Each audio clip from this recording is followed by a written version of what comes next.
우리 지역의 시사 이슈를 쉽게 풀어 이야기하는 시간 시사토크, 아나운서 김문정입니다. 지난 2월 26일 드디어 코로나19 백신 접종이 시작됐습니다. 연내 집단 면역에 성공할 수 있을지부터 많은 분들이 우려하는 부작용 문제에 이르기까지 잠시 후 자세한 이야기 나눠보겠습니다. 이에 앞서 이번 주 지역의 주요 이슈 원도연 교수님과 함께 짚어보겠습니다. 교수님 안녕하세요. 네, 안녕하십니까? 네. 전주시의 주요 현안 가운데 하나죠. 옛 대한방직 부지 개발 논란 먼저 다뤄보겠습니다. 네네. 대한방직이 1972년 공장 설립 이후 2018년까지 운영을 해왔던 곳인데 현재 이 부지가 서부 신시가지의 중심, 그러니까 이른바 노른자위로 평가받는 곳에 있습니다. 네, 그렇죠. 예. 사실은 이 지역에 대한 개발 논의가 처음 나왔던 건 2000년대 초반이었죠. 네. 예, 전북도청이 이전을 하면서 그 지역을 어떻게 개발할 건에 대한 논의가 쭉 있어왔고, 네. 실제로 20년 동안 묵혀져 왔던 땅이었는데 언젠가는 개발을 해야 된다라고 하는 공감대는 분명히 있는 땅이죠. 근데 이 문제에 대해서 뭔가 이제 단초가 열리는 새로운 단계로 넘어가는 그런 결정이 지난주 이루어졌다 이렇게 봅니다. 네, 이 대한방직 부지 어떻게 개발할지를 두고 오랜 세월 관심이 집중이 되어 왔죠. 매각과 인수, 또 부지 활용에 이르기까지 참 많은 논란이 있어 왔습니다. 그러다 최근 1년여간의 논의를 거쳐 시민공론화위원회가 권고안을 내놨는데요. 관련 내용 영상으로 함께 먼저 만나보시죠. 지난 1년간 워크숍과 토론회 등을 거친 시민공론화위원회가 옛 대한방직 전주공장 부지 23만 제곱미터를 복합문화관광 공간으로 활용하는 쪽으로 의견을 모았습니다. 시민공론화위원회는 복합문화관광 공간에 들어설 시설로 한옥형 아파트와 호텔, 백화점, 타워, 그리고 박물관과 미술관을 제안했습니다. 다만 일반 공업지역인 대한방직 부지를 주거나 상업지역으로 변경하는 걸 전제로 전체 부지의 40%를 환수해야 한다고 밝혔습니다. 또 개발 이득 일부를 추가로 환수하고 교통과 지역상권 대책을 마련할 것을 권고했습니다. 용도지역 상향과 개발 사업으로 발생하는 이득은 기준에 따라 계획이득 환수, 기부 체납, 공공기용 방식을 적용한 후 토지와 현금, 시설 등 다양한 형태로 환수해야 합니다. 시민공론화위원회는 이 같은 권고안을 전주시에 제출했습니다. 권고안을 받은 전주시는 다음 달에 수용 여부를 결정해 대한방직 부지 소유주인 자광에게 통보하기로 했습니다. 전주시는 일단 원안 그대로 수용할 가능성이 높습니다. 저희는 오늘 이제 권고문을 받았기 때문에 시민이 뜻이 담겨 있다고 한다면 권고안을 수용을 해야 된다고는 생각하고 있습니다. 자광은 권고안에 대해 협상의 여지가 충분하다는 입장을 밝혔습니다. 권고안에 타워와 백화점, 호텔 등이 포함돼 자광의 개발안과 가깝기 때문입니다. 그러나 기존에 자광이 밝힌 기부 체납은 컨벤션 센터 또는 문화시설이 전부였습니다. 따라서 부지 40% 환수는 물론 추가로 개발 이득을 요구한 이번 시민공론화위원회의 제안과 자광의 기부 체납 계획의 간극이 너무 커 양측이 합의점을 찾기가 쉽지 않아 보입니다. 네, 전체적인 제안 내용을 다시 좀 정리를 해보면 한옥형 아파트, 백화점이나 타워, 호텔 등의 상업시설, 그리고 박물관과 미술관 같은 문화시설이 들어서면 좋겠다는 게 바로 이 시민공론화위원회의 입장입니다. 도심 난개발에 대한 우려와 특혜 의혹 때문에 수기를 거쳐서 입장을 발표했고 대신 용도 변경의 조건으로 부지 40% 환수를 제안을 했습니다만 대체로 토지주인 자광의 사업계획과 유사해 보입니다. 어떻게 생각하시나요? 네, 이 나타난 결과로 보면 자광의 의견을 상당히 수용된 것으로 보여집니다. 네. 시나리오 3개를 놓고 검토를 쭉 했었고 그 1년 동안의 토론 과정을 통해서 나온 의견이기 때문에 그 1년의 과정이라는 게 어쨌든 굉장히 중요한 의미를 갖는 거 아니겠습니까? 전주시에서 공론조사라는 방식으로 중요한 정치 결정을 한 첫 번째 사례가 될 것 같고요. 근데 이제 핵심은 두 가지 아니겠습니까? 하나는 용도 변경이 실제로 자광에게 상당한 특혜를 주고 있다. 네. 이 특혜를 어떻게 우리가 이해할 거냐 하는 문제 하나고, 두 번째는 도심 한가운데 이렇게 대규모의 개발이 이루어졌을 경우에 다른 지역이나 또는 기존의 상권에 미치는 영향을 어떻게 최소화시킬 거냐. 이 두 가지가 핵심 아니겠습니까? 그러나 어쨌든 개발의 어떤 방향이나 어떤 또는 지향하는 그 내용에 대해서는 상당한 일치가 있기 때문에 나름대로는 진전된 안이다 이렇게 평가할 수 있겠습니다. 물론 이제 자광의 안이 상당히 내용도 수용되었지만 자광이 말했다시피 개발 이익의 환수라고 하는 게 결코 간단한 문제가 아니기 때문에 이게 이제 그동안은 시민의 시간이었다고 한다면 이제는 상당히 전문가의 시간으로 넘어갔다 이렇게 보여집니다. 네, 이 대한방직 부지 개발 논란과 늘 같이 얘기가 되는 게 바로 종합경기장 개발안이죠. 전주시는 현재 종합경기장 개발안을 놓고 롯데와도 계속 오랜 협상을 이어가고 있는 것으로 알고 있는데요. 두 개발안이 일부 중복된다 이런 의견도 네네, 있던데요. 맞습니다. 이 대한방직 부지도 굉장히 중요하지만 종합경기장 위치도 굉장히 중요한 지역이지 않습니까? 그런데 네. 전주가 기본적으로는 전주의 인구가 60만을 좀 넘어서는 2000년대 중반 이후로는 사실 인구 증가가 크게 없습니다. 그 실제 생활 인구도 큰 변화가 없다고 보면 인구상에 큰 변화가 없는데 이게 개발에 대한 수요가 점점 많아진다고 하는 게 과연 바람직하냐 이런 고민이 있는 거죠. 이제 그런 측면에서 보자면 대한 이 종합경기장 부지에서도 이 복합 문화 공간들과 함께 이제 이 상업 지역들이 일부 들어가는 형식이 되었는데 이 대한방지 부정되면은 이쪽 지역에 영향을 미치고 과연 이쪽 개발이라는 게 필요하냐에 대한 논의가 나올 수밖에 없는 상황인 거죠. 굉장히 어려운 함정에 빠져 있습니다. 네. 이 권고안을 수용하는 방향으로 가야 하지 않겠냐는 입장을 전주시가 밝혔습니다만은 이렇게 이야기는 전주시의 속내는 참 난처할 것 같고요. 또 자광 역시 애초 사업 구상안과 비슷한 만큼 협상의 여지가 있다 이렇게 말은 했지만 뭐 40% 환수 등의 조건이 있어서 적극적으로 반기기는 좀 어렵겠어요. 그러나 자광 입장에서 보자면 사실은 그동안 개발 자체가 불투명했던 사업들이 일정한 하나의 단계를 넘어갔다는 측면에서 보자면 네. 자광 입장에서 보면 진전되는 아니죠. 근데 이제 문제는 개발 이익의 환수라는 측면인데 이분이 굉장히 복잡하고 어려운 과제입니다. 그리고 그동안의 이 복합 시설에 대한 개발을 보면 그동안 이제 많은 개발업자들이 이 복합 문화 시설을 통해서 공공이익을 주겠다고 이야기해놓고 사실은 자기들의 이익이 될 수 있는 부분을 먼저 개발하고 나머지 부분에 대해서는 차일피일 미루거나 아니면 이제 힘이 여러 개 부족하다는 이유로 안 와버리거나 이런 경우가 꽤 있지 않습니까? 네. 그렇게 보면 이 대한방직 부지에 대한 자광의 입장을 가장 걱정되는 건 그런 거죠. 자, 먼저 상업시설이나 또는 택지를 먼저 개발한 다음에 그 다음에 자광이 그 이후의 개발을 얼마만큼 책임감 있게 미루고 갈 수 있느냐, 그만한 힘이 있느냐 이런 부분에 대한 고민들이 좀 남아 있는 거죠. 네. 좀 덧붙여서 너무 앞서 나간 얘기일 수도 있겠습니다만 한편에서는 과연 이 자광이 그 모든 것들을 다 해낼 수가 있을까? 예를 들어서 뭐 143층 타워라든지 아니면 그에 따른 분양이라든지 리스크나 신뢰성의 측면에서 문제를 제기하는 이들도 있던데요. 네, 맞습니다. 실제로 이렇게 전주에 과연 143층 타워가 이게 무슨 의미가 있을까 하는 염려도 있고요. 또 실제로 자광이라는 회사가 그동안의 사업 실적이나 이 그동안 해왔던 과정을 보면 과연 그만한 정도의 이 개발을 힘있게 마지막까지 밀고 갈 수 있느냐에 대한 염려가 있는 거죠. 그래서 한편에서는 뭐 심하게 보는 분들은 자광이 페이퍼 컴퍼니가 아니냐 이런 이제 의심도 하고 있지 않습니까? 네. 그렇게 보면 자광에서는 전주 시민들에게 이제는 이 개발의 과정에서 도시계획을 바꿔나가고 교통 문제를 해결하고 다양한 과제가 남아있지 않습니까? 굉장히 많은 과제가 남아있는데 그 첫 단계를 띈 만큼 이제 전주시의 공론조사를 통해서 방향이 잡혔다 하더라도 자광으로서 큰 과제를 안고 있는 거죠.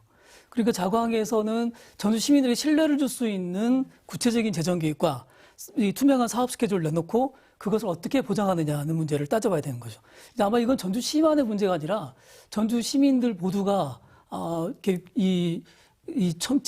촘촘히 바라보고 그리고 하나하나 따져보면서 이 계획을 만들어가야 되는 그런 단계가 아닌가 싶습니다. 그러니까 이제 자광 측에서는 시민들에게 믿음을 줄 수 있어야 하고 또 시민들은 참여하는 과정을 통해서 이게 정말 투명하게 이루어지고 있는지에 대한 그런 감시가 필요할 것 같습니다. 최근 서울 여의도 한복판에 생긴 백화점이 어마어마한 유동인구를 끌어들이고 있다고 하죠. 저는 이 공론화위원회 권고안을 보면서 자꾸 이곳 생각이 좀 나더라고요. 진정 전주 시민의 의견이 이렇다면 지역의 핫플레이스, 정말 많은 사람들이 찾는 곳으로 만들어서 이 지역에 활력을 줄 수 있으면 좋지 않을까 이런 생각도 드는데 아무튼 개발 방안 확정까지는 또 앞으로도 상당한 시간이 소요될 것으로 보입니다. 또 중간에 뭐 지방선거 등 정치적인 변수들도 있잖아요. 네네. 앞으로 전주시에서 어떻게 협상을 이끌어 가야 한다고 보시는지요? 네, 말씀 아까 드렸다시피 이제 시민사회의 시간에서 이제는 전문가의 시간이라고 말씀드리는 거는 개발계획의 과정에서는 도시계획이라든가 또는 교통 영향 평가라든가 다양한 과제가 나와 있지 않습니까? 네. 이런 과제들이 하나하나 해결되는 과정들이 사실 일반 시민들이 이해하기가 되게 어렵습니다. 네. 그러니까 이제 전문가의 시간으로 넘어간 거죠. 전문가의 시간이 지나가고 나면 이제는 개발의 시간입니다.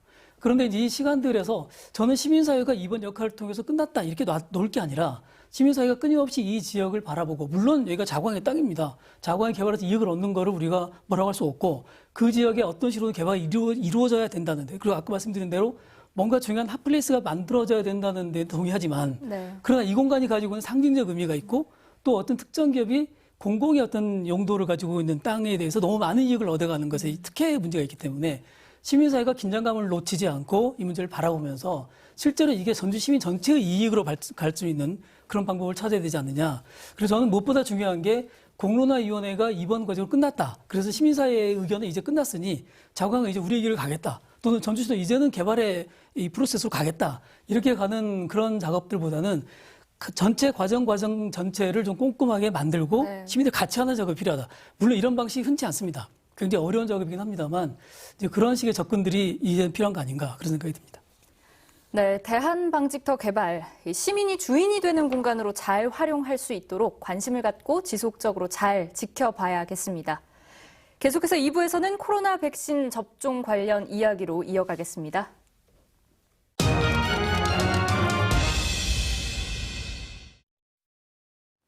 네, 본격적으로 시작된 코로나19 백신 접종 상황과 앞으로의 계획에 관한 이야기 나눠보겠습니다. 전라북도 강영석 보건의료과장, 전북대학교 병원 호흡기 알레르기내과 김소리 교수 두 분 함께합니다. 어서 오세요. 안녕하세요. 네, 두 분은 코로나19 발생 이후에 오늘에 이르기까지 일선에서 고군분투해 오셨고, 교수님 역시 달라진 캠퍼스 풍경을 마주하면서 이 코로나가 빼앗아간 소중한 일상에 대해서 좀 많은 생각들 하셨을 것 같은데요.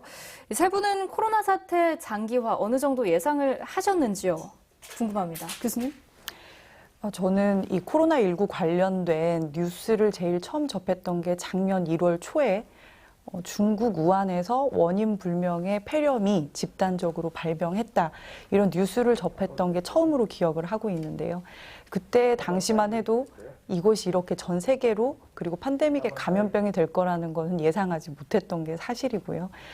현재까지도 이렇게 긴 장기화가 된 팬데믹의 감염병을 직접 경험했던 적이 없었기 때문에 당시에 이러한 코로나19가 이렇게 1년을 훌쩍 넘는 시간까지 함께할 거라고 예상을 못했다. 이렇게 말씀드릴 수 있을 것 같습니다. 다만 1년여를 겪으면서 반복되는 재확산 그리고 다양한 변이종의 발생이 자꾸 보고되는 거를 볼 때마다 우리가 쉽게 생각할 수 없는 감염병이 될 수도 있겠다. 하지만 여전히 종식에 대한 희망 그리고 예상은 버리지 않고 있다라는 말씀을 같이 드리고 싶습니다. 네, 과장님은요? 예, 다시 돌아보는 계기, 저희 자세를 바로 삼는 계기가 되는데요. 해외에서 감염병이 발생을 하게 되면 관심을 가지고 지켜봅니다. 이번에 코로나의 경우에도 국내로 유입이 되겠구나. 하지만 잠시 지내면 괜찮아지겠거니 그렇게 생각을 했는데요. 돌이켜보니까 매우 부끄럽습니다. 처음에 제가 우리 도민들, 국민들께 드렸던 말씀하고 지금 드리는 말씀하고 너무 다르다는 거예요. 그만큼 저희가 잘 몰랐다. 대비가 부족했다. 그래서 지금 더 좀 노력하는 그 자세를 삼는 계기가 됐습니다. 네, 교수님도 일상이 많이 달라지셨을 것 같은데요. 그 3월 첫째 주지 않습니까? 네. 작년 3월 첫째 주에 학교에서는 수업을 미뤘어요. 개강을 미뤘습니다. 그래서 개강을 거의 한 달 정도를 미뤘다가 이제 개강을 했는데 그때는 설마 내년까지 이어지리라고 상상도 못했죠. 근데 올해도 여전히 개강은 물론 합니다만 정상적인 개강을 못하고 절반은 온라인, 절반은 오프라인 이렇게 돌아가면서 해야 되는 상황이 됐고요. 이제는 장기화됐다기보다는 일상화돼가지고 그 고통들이 상당한데 이제는 우리가 이제 이 새로운 질서를 만들어가야 되는 시점이 아닌가 이런 생각이 듭니다. 이게 단순하게 이 전염병이 끝난다 안 끝난다의 문제가 아니라 우리가 어떤 방식으로 아까 말씀하신 대로 뭔가 이렇게 성찰하면서 새로운 일상을 만들어가느냐 하는 과제에 부딪혀 있는 건 아닌가 싶습니다. 네, 전북은 비교적 오래도록 잠잠하다 싶었는데 지난주부터 전주의 한 헬스클럽을 중심으로 확진자가 폭증했죠. 이게 사실 가장 우려했던 부분인데 시설 내에서 방역 수칙이 잘 지켜지지 않은 것으로 확인이 됐거든요. 과장님께서 관련 내용을 좀 자세히 말씀을 해주신다면요. 예, 체육시설에서 이제 방역 수칙이 좀 지켜지지 않은 부분이 있습니다. 먼저 말씀을 드리면 우리 도민들께서 좀 곱지 않은 시선보다는 반면 교사 삼았으면 좋겠습니다. 사실 방역 수칙이라고 하는 게 그냥 따르면 되는 게 아니고 그 수칙이 만들어진 이유에 대해서 충분히 이해를 하고 좀 능동적으로 따라줘야 되는 부분이 있는데요. 실제로 다양한 그 다중 이용 시설에 대해서 뭐 일정 인원 제한, 또 시간 제한, 그리고 또 환기라든지 그런 내용으로 다양하게 안내가 되고 있습니다. 사실 그 스포츠 시설의 경우에도 그런 부분에 있어서 크게 어긴 내용은 없습니다. 하지만 시간이 제한이 된다고 하더라도 어떤 특별한 시간에 집중이 된다거나 인원이 제한이 된다고 하더라도 그 안에서 밀집이 됐다거나 마스크를 착용을 한다고 하더라도 말이라든지 구호 그리고 또 다른 특별한 내용으로 해서 침튀김, 비말이 많이 만들어지는 상황을 만들게 되면은 어떤 곳도 같은 집단 감염이 발생할 수 있다는 겁니다. 그래서 우리가 늘 살펴봐야 될 거는 이곳에 확진자 한 분이라도 계신다면 이런 방역 수칙으로 지켜줄 수 있는지 그거를 살펴보는 계기로 삼아주셨으면 하는 바람입니다. 네, 정말 누구나 예외가 아닐 수 있는 만큼 개개인이 지속적으로 조심해야 할 필요성을 좀 알고 있었으면 좋겠습니다. 상황이 조금 나아지는 것 같다가 이렇게 한 번씩 확산세를 보이는 모습이 이 코로나 팬데믹 속에서 반복되고 있는데요. 1년 넘게 빼앗긴 평범한 일상을 되찾아줄 희망, 바로 백신 접종입니다. 이에 관련한 영상 먼저 보고 나서 이야기 이어가겠습니다. 다소 긴장된 표정으로 보건소를 찾은 시민들. 먼저 열이 있는지 검사하고 예진표를 작성합니다. 대상자가 맞는지 확인을 거쳐 의사의 진찰을 받습니다. 이전에 혹시 다른 백신 접종하고 나서 알레르기 반응 같은 거 없으셨어요? 네, 없습니다. 요양병원장인 김정옥 씨가 전북에서는 처음으로 아스트라제네카 백신을 맞았습니다. 코로나 백신에 대한 안정성에 대한 믿음이 있었기 때문에 많이 불안하지는 않았고요.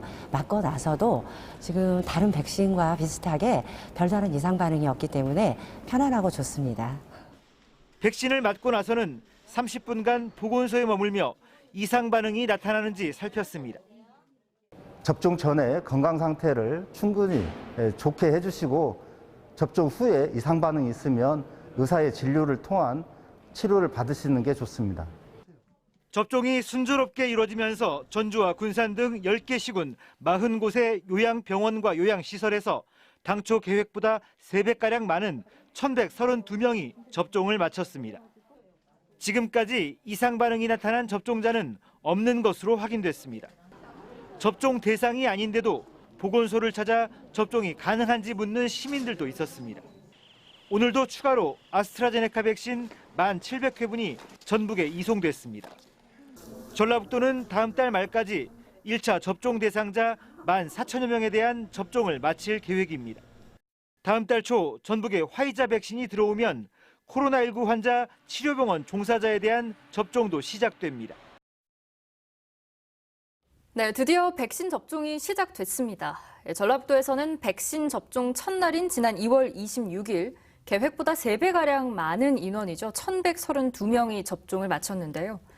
요양병원과 관련 시설의 입원 입소자 및 종사자분들, 그중에서도 65세 미만의 아스트라제네카 백신을 우선 접종했습니다. 이렇게 대상을 65세 미만으로 한정한 이유가 있나요? 아무래도 그 효과성에 대한 의문이 좀 주요했던 걸까요? 예. 우리 도민들께서 먼저 이해를 해 주셔야 될 게 안전성이 아닌 효과성 때문에 확인하기 위해서 65세 이상의 어르신들에 대해서는 잠시 순서를 바꿔서 뒤로 미룬 것뿐입니다. 네. 65세 미만의 대상자들로 해서 요양병원 시설, 입원자, 입소자, 종사자들에 대해서 현재 순조롭게 진행이 되고 있다는 말씀 드립니다. 네, 앞서 말씀드렸듯이 가장 초반에 요양병원과 관련 시설 인원들에게는 아스트라제네카 백신 접종을 했고요. 코로나19 치료기관 등의 종사자에게는 이제 화이자 백신이 접종이 되잖아요. 질병관리청에서는 국민에게 백신 선택권이 있지는 않다, 이런 얘기를 하는데, 그래서 그런지 이미 백신을 맞고 있는 상황에서도 뭐 삼상 실험을 했더니 어떤 건 효과가 떨어지더라, 안전성 우려된다, 이렇게 불안감 갖고 계신 분들도 꽤 있는 것 같습니다. 교수님 어떻게 보시나요? 네, 일단 우리나라에 도입되는 백신의 종류는 일단 개발 방식에 따라서 분류해 볼 수 있는데요. 잘 알려진 것처럼 아스트라제네카나 얀센사에서 개발된 백신은 이 바이러스 벡터 백신이라고 저희가 부르고 있고요. 화이자사나 모더나사에서 들어온 건 mRNA 백신이라고 하는 유전 물질을 통한 백신이 되겠습니다. 현재 계약 진행 중에 있다고 알려져 있는 노바백스사의 제품은 단백질 재조합 백신으로 이렇게 다양한 개발 방식의 차이가 있는데요. 이 모든 방식 모두가 백신을 개발할 수 있는 원리에는 다 충실한 내용이다라고 먼저 말씀을 드릴 수가 있겠고, 이러한 개발 방식의 차이가 생기게 되면 사실 백신의 효과에 영향을 미칠 것이냐, 안전성에 영향을 미칠 것이냐, 뭐 여러 가지보다도 더 우선되는 게 백신의 이 효과를 그대로 임상시험 상태를 유지하기 위한 보관과 유통 과정에서 차이가 많이 일어날 수가 있겠다. 그래서 많이 유명한 것처럼 mRNA 백신은 초저온의 콜드체인을 이용해서 보관 운송을 해야 한다. 굉장히 충격도 덜 주면서 다루어야 된다. 이렇게 알려져 있고요. 임상시험 결과상으로는 지금 효과, 즉 예방 효과 부분에 있어서는 아스트라제네카사 백신 경우에는 62%에서 70% 정도, 그리고 화이자사의 제품 같은 경우에 있어서는 백신의 예방 효과가 약 95%까지 보고가 되어 있습니다. 임상 시험의 결과이기 때문에 이는 우리가 백신을 예방 효과가 있다라고 승인할 수 있는 기준치는 넘어선 백신임에는 분명하다라고 말씀드릴 수 있겠고요. 두 개의 백신 모두 다 해서 중대한 이상 반응 보고는 임상 시험 결과에서는 보고되지 않았습니다. 네, 그럼 우리가 궁금증과 오해를 타파하기 위한 첫걸음으로 가장 먼저 이 코로나19 백신의 작용 원리가 무엇일지 굉장히 궁금해지는데요. 잠깐 설명을 해 주실 수 있으실까요? 일반적인 예방 접종의 원리와 같다라고 생각하시면 되겠습니다. 쉽게 말씀드려서 우리에게 병원체로 작용하게 되는 뭐 바이러스, 이번 같은 경우에는 바이러스가 되겠죠.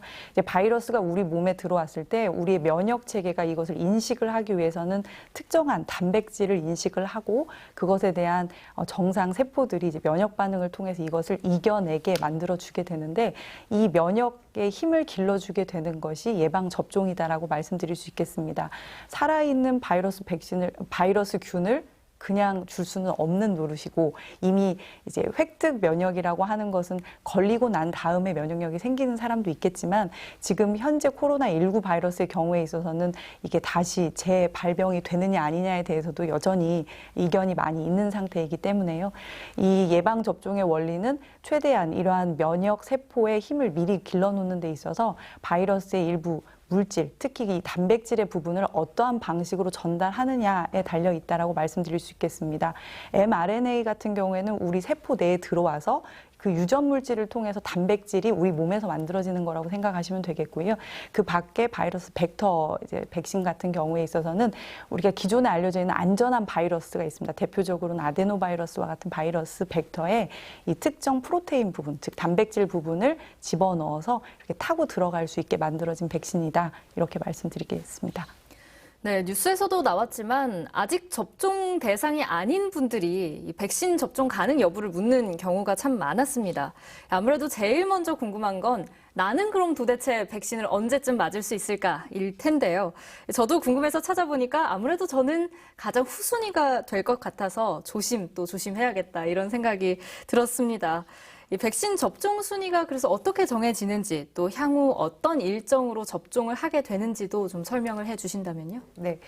일단 지난 2월 15일에 1분기에 이 코로나19 백신 접종 계획을 질병관리청에서 공식적으로 발표를 했습니다. 그래서 정말 많은 분들이 관심을 가지고 있는 걸 저도 체감을 했던 것이 이 발표 이후에 제가 진료실에서 진료를 보게 되면 오시는 일반 환자분들조차도 이 예방접종에 대한 질문이 굉장히 많이 늘어났습니다.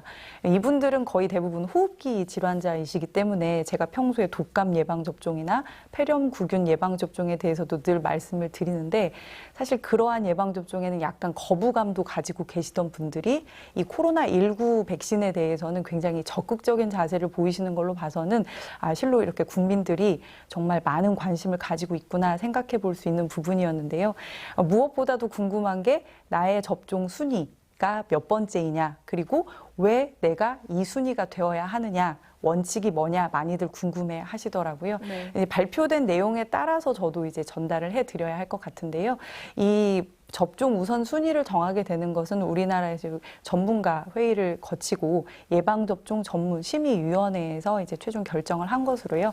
큰 원칙은 그렇습니다. 일단 감염 그리고 중증 질환으로의 이완 정도의 위험도가 높은가, 그리고 지금 현재 보건 의료 체계 유지를 위한, 즉 코로나19의 예방 그리고 치료의 이 기틀이 유지가 돼야 되는 사회 기반 시설의 유지, 그리고 이러한 취약층들에게 얼마나 전파시킬 수 있는 위험도를 가지고 있는지, 그리고 얼마나 코로나19의 노출 위험도가 높은지 등을 평가해서 이 예방접종의 우선순위를 정했다라고 말씀드릴 수 있겠고, 우리나라는 지금 1순위가 어떻게 보면 코로나19 환자를 직접 보고 있는 의료인 그리고 요양시설 에 있는 입소자 여러분들, 종사자 여러분들이 먼저 우선순위에 배정이 되었는데, 이러한 우선순위 배정은 사실 WHO나 여러 국가에서도 유사하게 권고가 되고 있는 내용이고, 우리나라보다 먼저 예방접종을 시작했던 미국이나 영국의 경우에 있어서도 고위험의 의료인들이 1순위로 먼저 예방접종을 시작해서 진행한 바 있습니다. 네, 차근차근 들어보니까 이게 참 과학적이고 합리적으로 어떤 기준을 개발했구나 이런 생각 드는데요. 1년 전만 하더라도 이렇게 빨리 백신을 만들어내고 또 전 세계로 공급망을 구축해서 맞게 될지는 어느 누구도 몰랐을 것 같습니다. 전혀 상상하지 못했던 일인데, 그래서인지 더 백신 접종이 시작됐다는 소식이 참 반가웠던 것 같습니다. 그런데 일각에서는 접종을 꼭 해야 하는지, 나는 맞을 수 있지만 우리 부모님은 좀 연세가 있으신데 통계치가 쌓이면 그래서 좀 어느 정도 안전성이 보장이 되면 맞겠다, 이런 분들도 계십니다. 이런 분들에게 이 전문가의 입장에서 좀 조언을 해 주신다면요, 과장님? 예. 거듭 안전성은 약제의 개발 단계 그리고 임상 실험 단계에서의 이야기고, 실제로 적용이 되는 상황에서는 전문가들의 결론을 믿고 따라주시는 게 가장 중요할 텐데요. 여전히 부작용이나 이상 반응에 대해서 염려를 하시는 분들이 계시는데, 사실 저는 좀 달리 이야기를 하고 싶습니다. 어떤 약제가 몸 안에 들어가면은 자기의 역할을 해야 됩니다. 해열 진통제 주사를 맞게 되면 그 약제는 몸 안에 들어가서 우리 몸에 열을 떨어뜨리고 통증을 제어하는 역할을 하고요. 백신의 경우에는 우리 몸 안에 들어가서 항원이라고 하는 외부 물질에 대한 항체를 만드는 면역 반응을 일으키는 게 자기의 역할이고 일입니다. 그 약제가 들어가게 되면은 몸 안에서는 면역 반응이 일어나기 때문에 어떤 분에게는 가벼운 열, 어떤 분에게는 느낄 정도의 발열이 있을 수도 있겠고요. 다양한 증상들이 있을 수 있습니다. 그거를 이상 반응이라고 생각을 하시는 거를 좀 달리 정상적인 반응이라고 생각을 해 주시고요. 간혹 예기치 못한 부작용들이 있을 수 있습니다. 그런 경우는 접종 전에 그분과의 알러지 반응이라든지 여러 가지 부분에 대해서 사전에 확인을 해야 되는 거고, 또 이제 의료진들에 의해서 예진이라고 하는 과정이 있습니다. 네. 그 과정을 통해서 걸러져야 되는 겁니다. 그리고 정상적으로 접종을 받으신 이후에 관찰이라든지 이상 반응의 그 관리 체계를 통해서 충분히 안전성을 확보를 하고 있기 때문에 두려움에 의해서, 염려에 의해서 접종을 피하시는 것은 옳지 않다는 말씀을 드립니다. 그런 얘기가 있잖아요. 왜 접종을 지금 하지 않겠다고 말을 하면 아주 후순위로 밀릴 수 있다, 이런 보도들이 나왔는데, 그렇다면 이 접종을 하러 갔는데 예를 들어서 좀 몸이 불편하다거나 어쨌거나 편안하지 않은 상태로 접종을 하러 가게 된다면 지금 당장은 못하니 좀 나중으로 밀려날 수도 있잖아요. 그런 부분은 아주 후순위는 아니고 바로 이제 좀 컨디션이 괜찮아지면 맞을 수 있는 건가요? 예. 이 예방접종은 철저하게 예약제로 진행이 될 텐데요. 예. 원치 않으셔서 미루시는 경우면 가장 후순위로 배정이 될 겁니다. 하지만 정상적으로 예약을 하셨는데 네. 그날 몸 상태가 좀 안 좋으시다거나 다른 건강 문제가 생기는 경우면 거기서 일정을 약간 조정을 해서 그 이후에 편한 시간에 맞으실 수 있도록 예약이 될 겁니다. 네, 질병관리청에 따르면 전북 접종 대상자의 96%가 접종에 동의했다고 합니다. 전국에서 가장 높은 수치였는데요. 연내 집단 면역이 가능하다고 보시는지요, 교수님? 일단 예방접종 계획에 따르면 지금 집단 면역 획득을 11월에 갖는 것을 목표로 하고 있습니다. 3분기까지 일반 국민들 대부다수가 1차 접종을 마치게 하는 것이 목표이고 네. 순차적으로 그리고 제대로만 이루어진다면 이 11월 즉 연내 안에 집단 면역 획득을 좀 노려볼 수 있지 않을까라고 생각하는데요. 무엇보다도 중요한 것은 현재 백신 공급 문제는 전 세계적으로도 좀 다 같이 불안정한 상황이고 그 생산량 자체가 워낙 여러 요인에 의해서 영향을 받고 있기 때문에 이러한 문제도 없이 그리고 많은 협조를 통해서 예방접종이 순차적으로 진행이 된다면 좀 욕심을 부려볼 수도 있지 않을까라고 생각합니다. 네.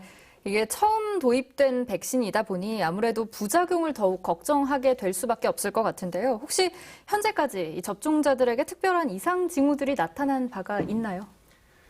예, 그 앞에 안내가 돼 있는 그 영상에서도 보셨지만은 뭐 2,000건 가깝게 현재 접종을 했습니다. 우리 도내. 그리고 전국적인 상황에서도 2만여 건 이상의 접종이 이루어졌었는데요. 뭐 150여 건 모두가 다 경증의 증상입니다. 거듭 이상 반응이 아니고 정상적인 반응일 수 있다는 말씀을 드립니다. 네, 그러니까 조금 말씀하시는 걸 들어보니까 마음이 좀 놓아집니다. 자, 이제 새 학기 첫 주가 지났습니다. 여전히 퐁당퐁당 등교가 계속되고 있는데요. 유치원생과 초등학교 저학년 그리고 고3은 매일 등교를 하고 나머지 학년은 등교와 원격 수업을 병행하는데요. 사실 등교하는 인원이 어떻게 보면 코로나19에 제일 취약해서는 안 되는 집단이지 않을까 이런 생각도 듭니다. 어린 친구들이나 아니면 당장의 입시를 앞둔 친구들이기 때문에 그래서 교육 종사자들에 대한 접종만큼은 조금 앞당겨야 하는 거 아니냐 이런 의견도 있는데 어떻게 보시나요, 교수님? 이제 교육 종사자 입장에서 보자면 빨리 맞고 싶은 마음이 있는데 네. 이제 물론 이제 일리 있는 지적이라고 생각을 합니다. 그런데 사실 그동안 학교는 상대적으로 방역을 상당히 잘해왔지 않습니까? 학교에서 집단 감염이 일어난 사례는 많지 않기 때문에 학교는 그 자체로 일단 최선을 다해서 이 방역 수칙을 지키면서 방어를 잘하고 있다고 생각을 하고 있고요. 그렇게 보면 또 학생들 숫자가 워낙 많습니다. 그러니까 학생들이 또 이제 학생들도 초, 중, 고, 대학생까지 있는 상황이라면 이게 학생 교육 종사자를 일반적으로 다 마치기보다는 오히려 문제는 학생들 아니겠습니까? 그래서 저는 이 일리 있는 주장이긴 합니다만 일단 방역 당국의 정한 순서대로 가는 게 맞지 않나 그렇게 생각을 합니다. 그래서 교육 종사자를 먼저 마친다고 해서 학교에서의 이 여러 가지 문제가 해소되기는 또 어려운 문제 아니겠습니까? 그런 생각이 전 드네요. 네, 이에 대한 방역 당국의 입장은 현재로서 어떤가요? 예, 초기에 세워진 계획대로 진행을 하는 게 이제 가장 옳은 방법이겠고요. 네. 하지만 이후에 진행되는 상황에 따라서 적절하게 또 변화를 주는 것도 매우 중요하다고 봅니다. 계약을 통해서 학생들이 예방접종의 대상자가 아니기 때문에 교육자들에게 이런 접종의 기회가 주어지는 것도 매우 좋은 생각이라고 보고 있기 때문에 현재 그런 내용으로 중앙에서 논의하고 있는 과정 중이기 때문에 좋은 내용으로 기대를 하고 있습니다.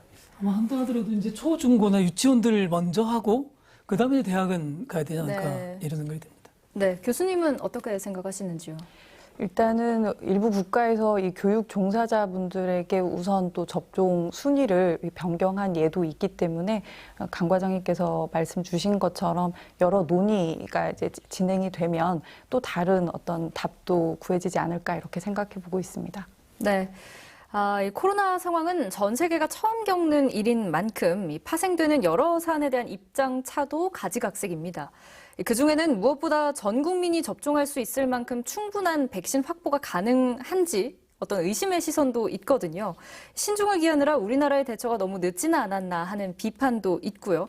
과장님께서 좀 불안을 잠재워 주시겠습니까? 예, 어떤 비판도 약이 된다는 말씀을 먼저 드립니다. 예. 일찍 시작을 해서 좋은 부분도 분명히 있겠고요. 다른 나라가 시행을 하는 그런 내용을 통해서 시행착오를 줄이는 것도 좋은 방법이라고 생각합니다. 이제 진행이 되고 있는 상황이기 때문에 그런 비판은 지속되는 게 우리 사회에 도움이 된다고 생각하지는 않고요. 이 이후로 정상적으로 잘 진행이 될 수 있도록 우리 국민들께서 지금 여론조사를 하게 되면 좀 다양한 내용들이 나오거든요. 다른 사람은 접종을 많이 했으면 좋겠다. 하지만 자기 자신은 조금 더 뒤로 미뤄서 지켜보고 난 다음에 접종을 하겠다. 이제 그런 내용들이 있는데요.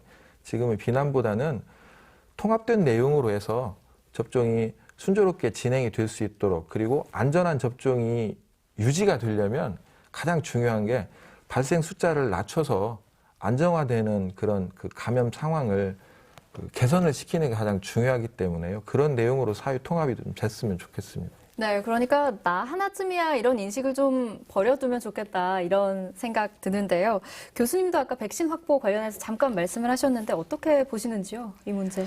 일단 저는 이 백신 확보 문제로 굉장히 많은 이야기들이 돌 때 우리가 예방접종을 하는 궁극적인 목표를 잊어서는 안 되겠다는 생각이 들었습니다. 우리가 예방접종을 하는 이유는 결국 개인의 감염병의 예방을 얻고 그리고 집단 면역이라는 것을 획득하고자 하는 것인데요.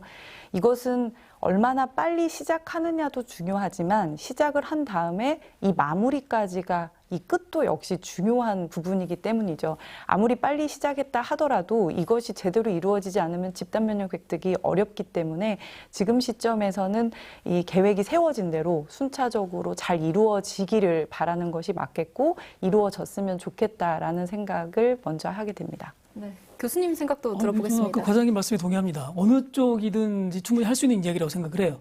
백신을 확보를 못했다. 크게 보면 비용 문제하고 안전성 문제 아니었습니까? 근데 이 두 가지가 결과적으로는 결과론이 될 가능성이 크지 않습니까?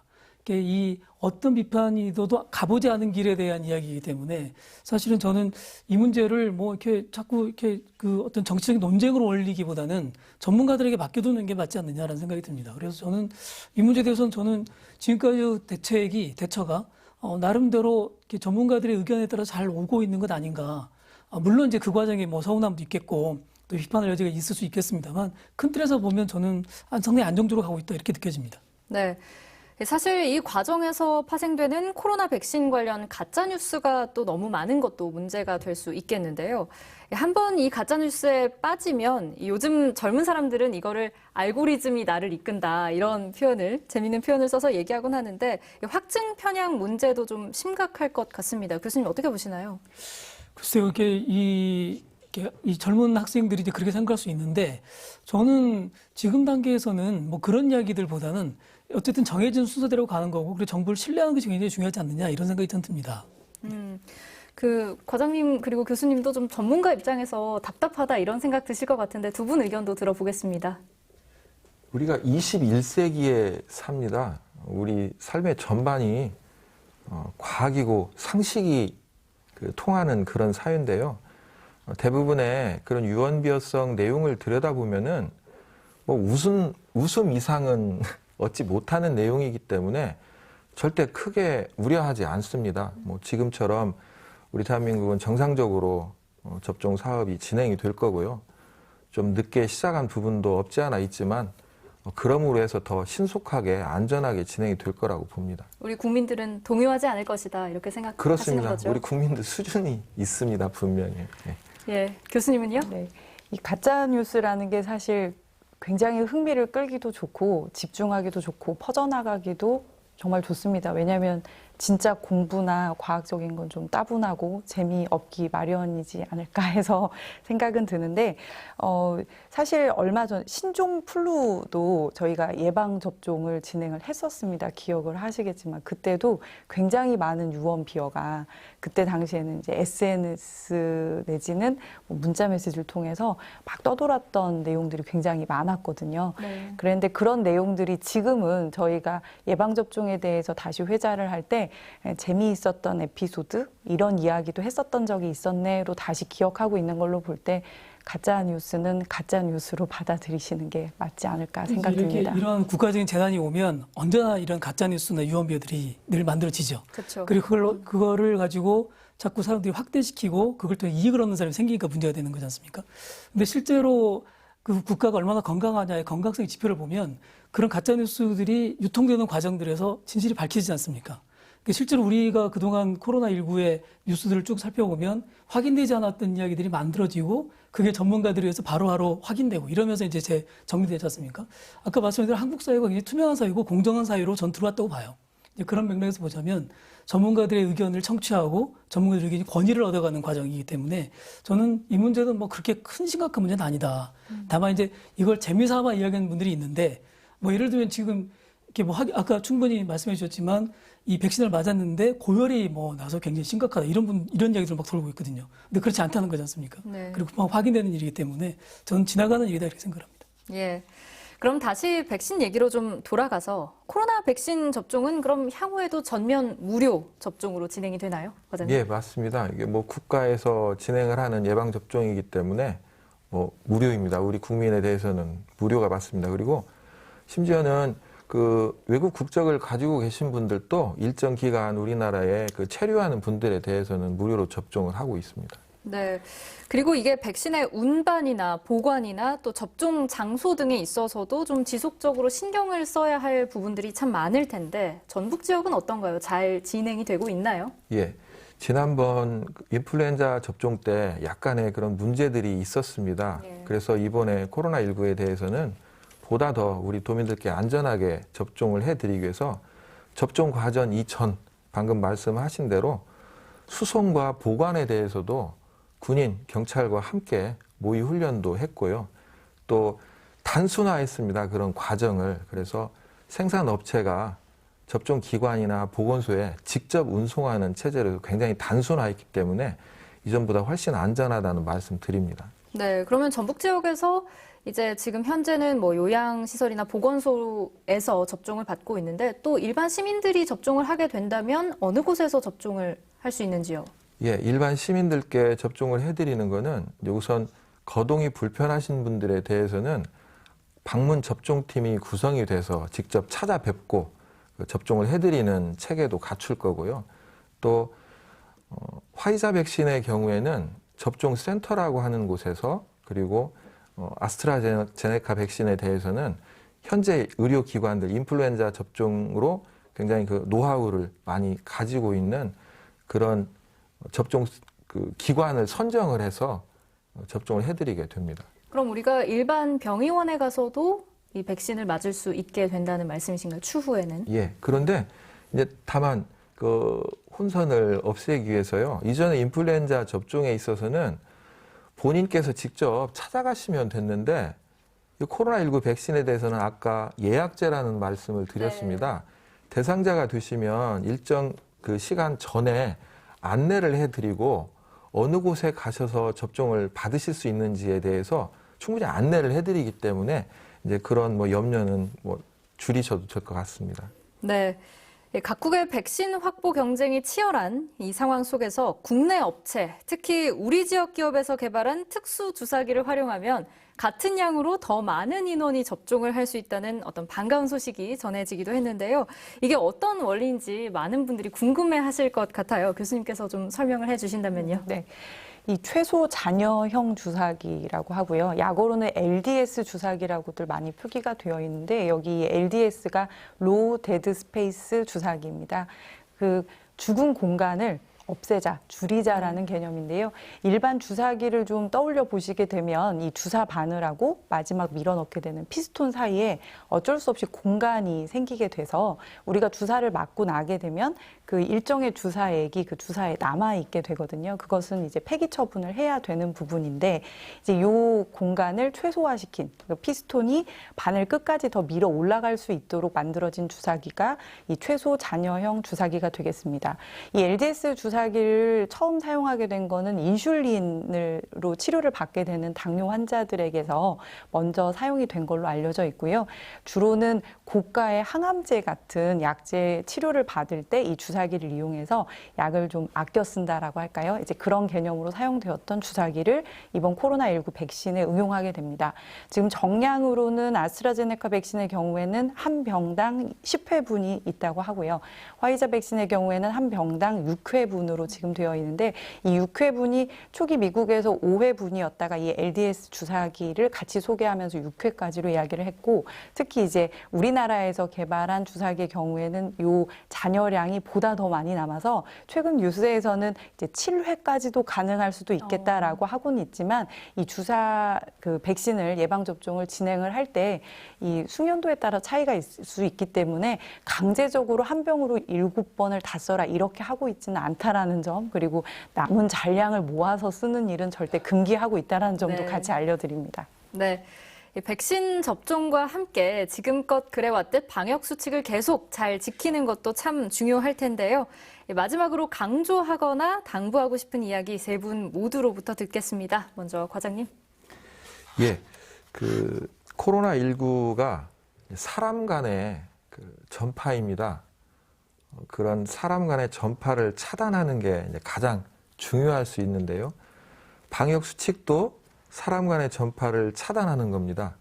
예방 백신도 사람 간의 전파를 차단하는 겁니다. 혼자 사는 사회라면 이런 게 필요하지 않겠죠. 함께하는 사회입니다. 방역 수칙 지키는 것도 예방접종으로 해서 집단 면역을 갖추는 것도 함께하는 사회에서의 그 각자 구성원의 역할이고 본분이라고 생각을 합니다. 지금 상황에서 모두가 한 마음 한 몸으로 한 뜻으로 해서 예방접종에도 또 방역수칙에도 철저를 기해 주시는 그런 한 해가 됐으면 하는 바람입니다. 네, 교수님도 한 말씀 해주신다면요. 백신을 저희가 이 코로나19의 게임 체인저, 다른 말로 하자면 즉 이 흐름의 판도를 바꿀 수 있는 의료적 개입이다라고 소개를 하고 있는데요. 분명히 백신이 큰 역할을 담당할 것이다라고 기대하고 있는 것은 분명하고 지금까지 감염병의 역사 속에서 볼 때 이 예방접종이 차지하고 기여했던 부분을 고려한다면 이러한 별명이 절대 부족하지는 않을 겁니다. 다만 이 코로나19 백신이 게임 체인저로서의 역할을 다하기 위해서는 이 방역이 함께 이루어져야 된다는 점이죠. 왜냐하면 계속해서 전파가 이루어지면 변이체 생성이 지속해서 나타나게 됩니다. 사람 간의 전파를 통해서 변이체가 생성이 되는 것이지 스스로 나온다고는 볼 수가 없으니까요. 자꾸만 확산이 되다 보면 또 복제가 되다 보면 그 안에서 변이체가 생기기 때문에 일단 이런 부분에 있어서는 무엇보다도 방역이 동시에 잘 이루어져야 되겠고요. 집단 면역이 형성되기까지 그리고 개인에 있어서도 개인 면역이 형성되기까지는 백신을 맞았다 하더라도 일정 기간과 시간이 필요합니다. 이 기간 동안 우리를 보호하고 우리 전체 그리고 질병을 극복할 수 있는 유일한 방법은 방역을 유지해 주는 것이다라고 다시 한번 당부의 말씀드리고 싶습니다. 네, 교수님 말씀도 마지막으로 듣겠습니다. 저는 이제 코로나19가 실제로 우리 사회에 굉장히 많은 걸 바꿨지 않습니까? 국가가 재난을 대응하는 태도나 또는 우리 사회가 재난을 인식하는 방식이 많이 달라졌고, 물론 이제 우리 당대에는 사실 처음 겪어본 일이지만 역사적으로 보면 이런 전염병이 늘 한 시대를 변화시키고 바꿔왔지 않습니까? 그렇게 보면 지금 우리가 살아왔던 과거의 어떤 이 생활에 대한 좀 성찰과 그리고 새로운 사회의 새로운 질서를 만들어 나가는 그런 계기, 이제 그런 측면에서 일상으로 돌아온다 하더라도 그런 뭔가 긍정적인 변화와 발전의 어떤 계기 그리고 성찰을 통한 새로운 사회의 어떤 협동의 모델을 만들어가는 그런 기회가 됐으면 좋겠다 이런 생각을 해봅니다. 네, 이 오해와 이해 사이에는 얼마만큼의 거리가 존재하는 걸까요? 또 여러분은 어느 정도쯤에 서 계시나요? 그러나 위기가 찾아왔을 때는 너와 나 사이의 거리가 아니라 우리와 위기 사이의 거리를 먼저 헤아릴 줄 아는 지혜가 있었으면 좋겠습니다. 오늘 시사토크 여기서 마칩니다. 함께 해주신 여러분 고맙습니다.